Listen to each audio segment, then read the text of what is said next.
Olá, empregados da Caixa, participantes e assistidos da FUNCEF. Voltamos com o programa Debatendo a FUNCEF em 15 minutos.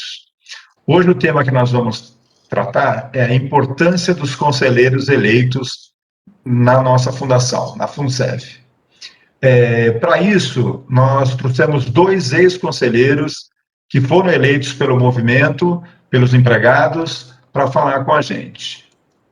O primeiro é o Antônio Luiz Firmino, e aqui nós vamos chamá-lo apenas de Firmino, que é como nós o conhecemos. O Firmino ele foi conselheiro deliberativo da FUNCEF entre os anos 2012 a 2016. Ele é formado em Ciências Contábeis pela FESP do Paraná. 31 anos de Caixa e hoje, atualmente, é presidente do Sindicato dos Bancários e Financiários de Curitiba e região. Firmino, seja bem-vindo, dê um olá para os nossos ouvintes. Olá, Nilson, olá a todos os nossos ouvintes, olá, Carlinhos, estamos aqui para a gente fazer um bom debate com vocês, esclarecer qual é o papel e a importância do conselheiro deliberativo eleito. Obrigado, Firmino, pelo aceitar o nosso convite. E o nosso segundo convidado, já anunciado pelo Firmino, é o Carlos Leite, o nosso Carlinhos, conselheiro eleito da FUNCEF, também como conselheiro fiscal, aonde ele exerceu de 2010 a 2014 a função de presidente do Conselho Fiscal. Carlos Leite é formado em Direito e Ciências Contábeis, tem pós-graduação de Direito do Trabalho, Gestão Pública e MBA em Ciências Contábeis e Marketing. Professor universitário nas cadeiras de Contabilidade, Auditoria e Perícia Contábil. Carlinhos foi presidente da FENAG por 2 mandatos, entre 2007 e 2011. Na Caixa, exerceu diversas funções na rede, em agências e na matriz, onde ele foi gerente geral, gerente e superintendente nacional. Carlinhos, seja bem-vindo, dê um olá aqui para os nossos ouvintes, por favor. Obrigado à FENAG, à FENAI pelo convite, é um prazer imenso estar conversando com todos. Entendo que este debate articulado com o CEF, pelos colegas participantes e assistidos, é fator preponderante para a melhoria cada vez de uma fundação que deve manter o foco em distribuir bons benefícios para os seus associados. Pessoal, o programa Debatendo FUNCEF, em 15 minutos, ele é uma iniciativa da FENAG e da FENAI, as duas maiores entidades representativas dos empregados na Caixa, né? E vamos começar nosso debate. Vou começar por você, Firmino. Qual é a importância do conselheiro eleito nos fundos de pensão, sobretudo na FUNCEF?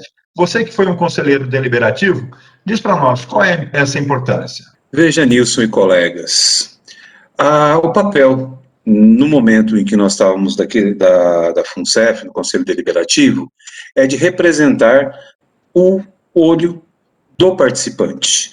Lá nós tínhamos 3 eleitos e 3 indicados, e é onde havia uma correlação de forças, né?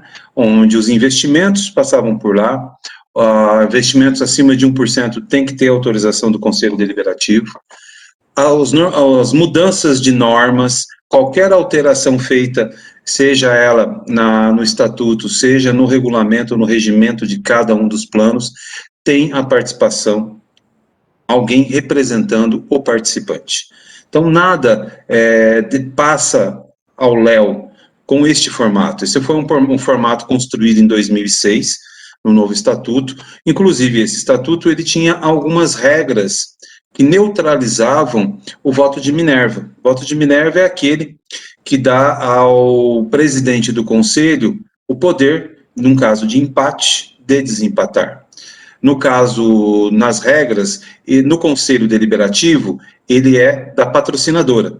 No Conselho Fiscal, depois o Carlinhos explica como era lá, né? Mas, assim, colocando neste processo, nós conseguimos avançar no Estatuto em 2006, e tudo que foi feito lá era feito com visão de garantir, porque nós sempre, os representantes a qual o grupo eu estávamos juntos, estamos compondo há muito tempo com a FENAG e com a FENAI, é o grupo que pensa e tem clareza. O dinheiro é do participante da Caixa até o momento que ele entra na fundação. A partir do momento que ele entrou na fundação, o dinheiro é do participante, né? Ele vai para uma conta do Nilson, do Carlinhos, do Firmino, de A, B e C.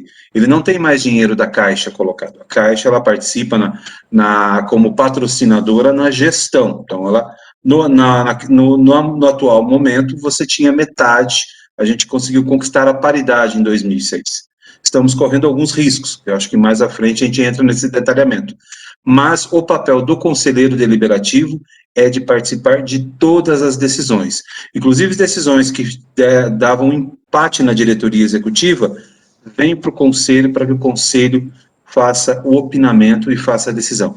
E sempre tomamos as nossas decisões balizado no que seria melhor para o participante, pensando nos recursos aplicados e pensando nos benefícios de cada associado, de cada participante e pensionistas da fundação. Carlinhos, e como que é a atuação do conselheiro fiscal, né, eleito?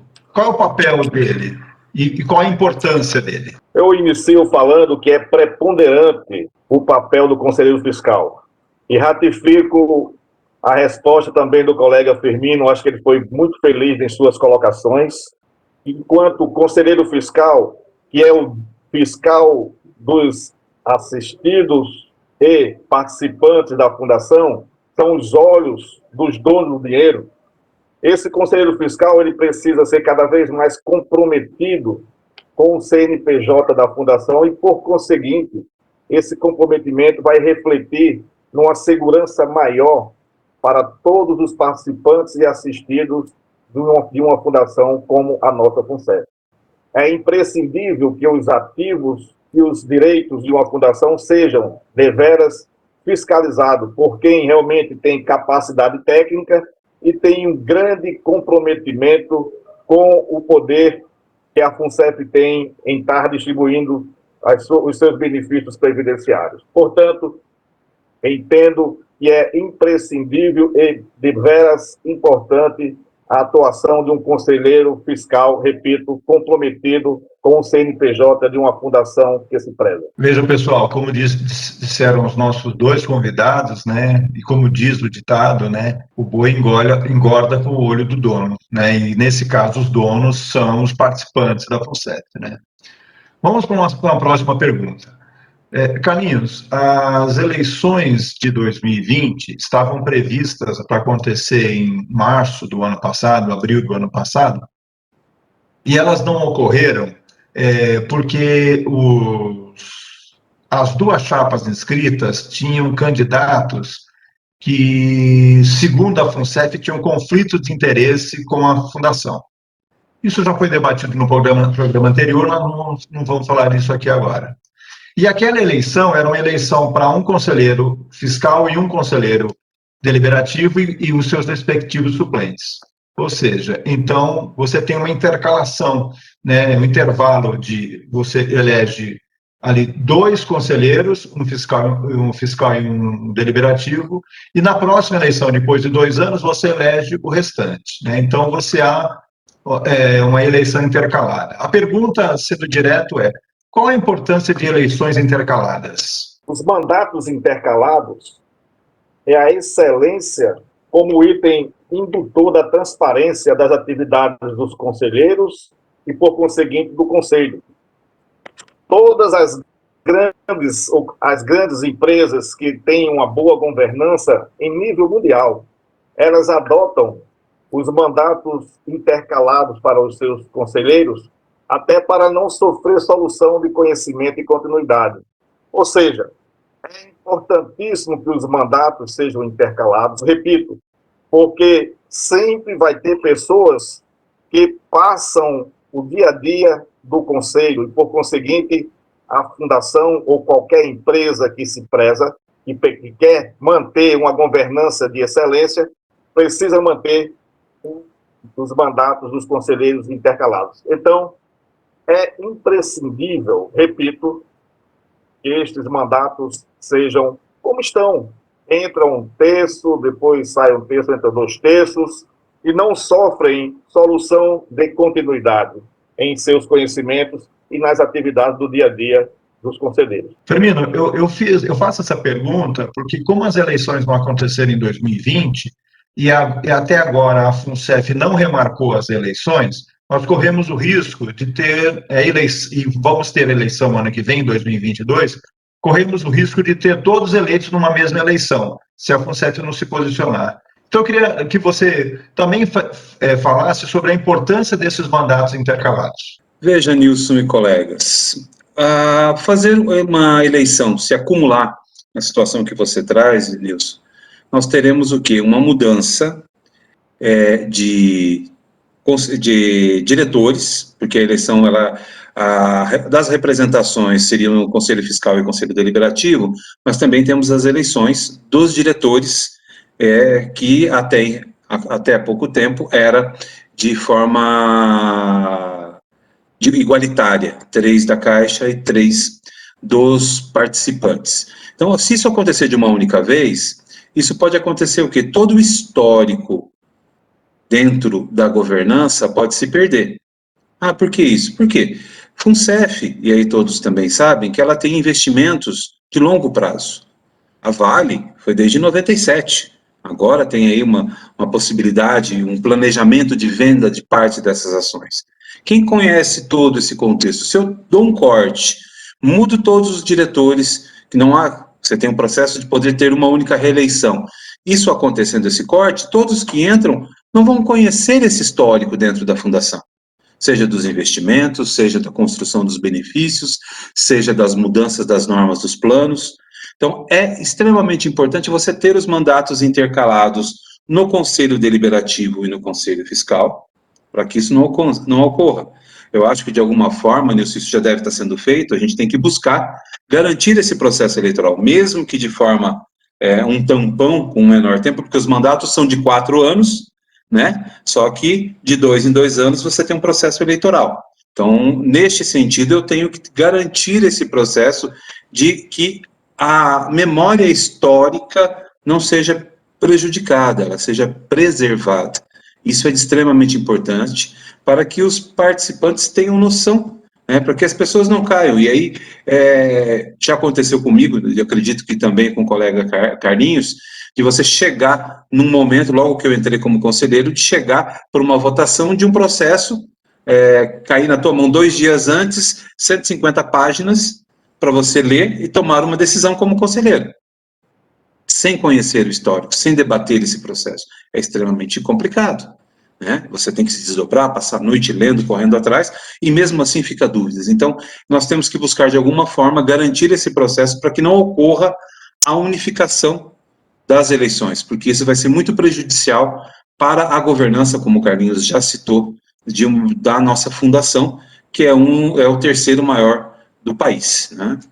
Então, Firmino, tanto a FENAG quanto a FENAI, aliás, as duas juntas, em conjunto, enviaram um ofício para a Previc questionando essa questão da eleição não ter acontecido até agora, né? E a Previc já recebeu, já protocolou, nós já temos esse ofício protocolado, né?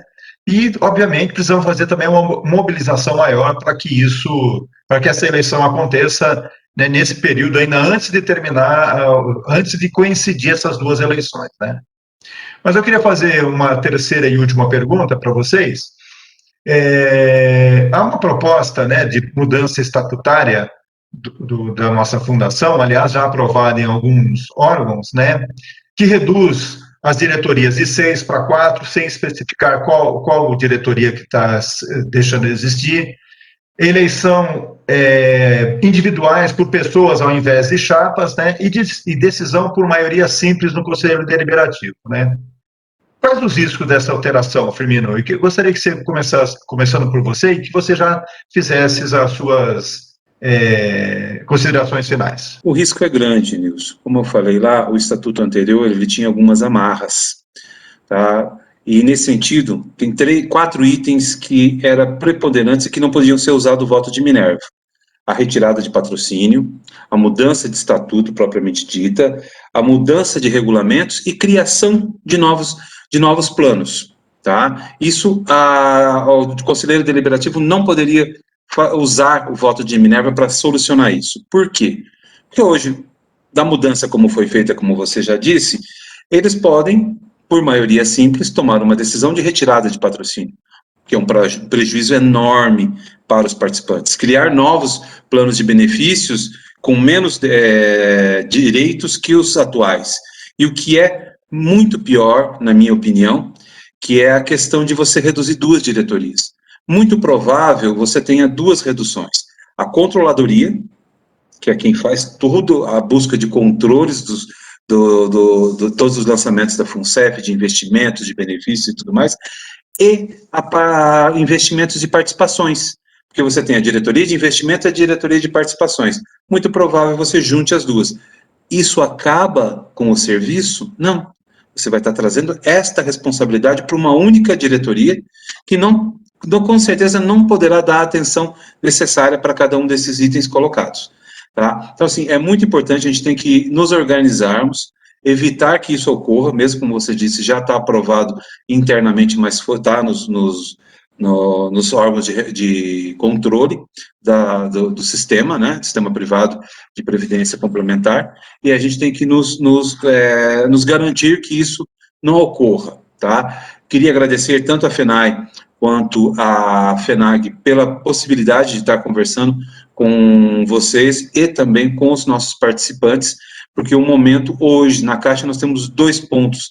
Além de fazer a defesa da Caixa 100% pública, nós temos a defesa da FUNCEF e a defesa do Saúde Caixa. São, para mim, os eixos centrais da nossa posição dentro da Caixa hoje. Muito obrigado. Firmino, nós que agradecemos a sua presença aqui, é sempre bom te ouvir. Você foi conselheiro da FUNCEF, é nosso companheiro de muito tempo, contamos com você em outras ocasiões. Carlos, para finalizar, gostaria que você falasse dessa questão da alteração estatutária, como pode impactar os participantes. E já convidar você também para fazer as suas considerações finais. Olha, os efeitos são drásticos, são danosos a todos os participantes e assistidos da nossa fundação. E em sendo danosos para o participante e assistido, é geometricamente danoso para o CNPJ da fundação, porque ele minimiza debates e centraliza poder. É importante que uma fundação tenha debates construtivos para garantir bons benefícios. Uma atitude de centralização de poder e minimizar debate fragiliza a governança e, ainda mais, fica inseguro os assistidos e participantes e provoca uma insegurança também para os novos assistidos. As pessoas que vão ainda entrar na Caixa, que deve permanecer bastante, é uma empresa secular, as pessoas que querem participar da FUNCEF, elas vão ficar com aquela coisa assim, de insegurança. Então, repito, a diminuição de diretores, a eliminação do quórum qualificado, você tinha uma trava para pautas de grande relevância, era necessário que os diretores, os conselheiros, convencessem um eleito a votar no projeto deles. Ora, se você eliminar esse quórum qualificado, você centraliza poder. E é importante demais hoje, você tendo o voto de Minerva, não utilizar o voto de Minerva. Eu fui presidente do Conselho Fiscal e nunca utilizei o voto de Minerva. Por quê? Porque eu maximizava os debates. E após essa maximização de debates, existe uma possibilidade de minimizar erros. Por conseguinte, melhora a governança. Portanto, Nilson, é nessa linha que eu entendo que é o mais correto. As minhas considerações finais é de agradecimentos a você, a FENAG, a FENAI, ao Firmino. Acho que nós estamos debatendo, querendo o melhor para a nossa fundação, querendo o melhor para a nossa empresa, querendo o melhor para os futuros associados, ou seja, assistidos e participantes da fundação. Parabéns por este programa, eu acho que é importante demais e uma satisfação imensa de estar conversando com todos os assistidos e participantes da FUNCEF. Gratíssimo. Obrigado, Carlos Leite, pelas palavras. Conheci você lá na FENAG enquanto presidente da FENAG, trabalhamos junto em várias ocasiões e várias situações. Obrigado, Firmino. Esse é o programa Debatendo a FUNCEF em 15 minutos. Voltaremos na próxima semana com outro tema. Muito obrigado.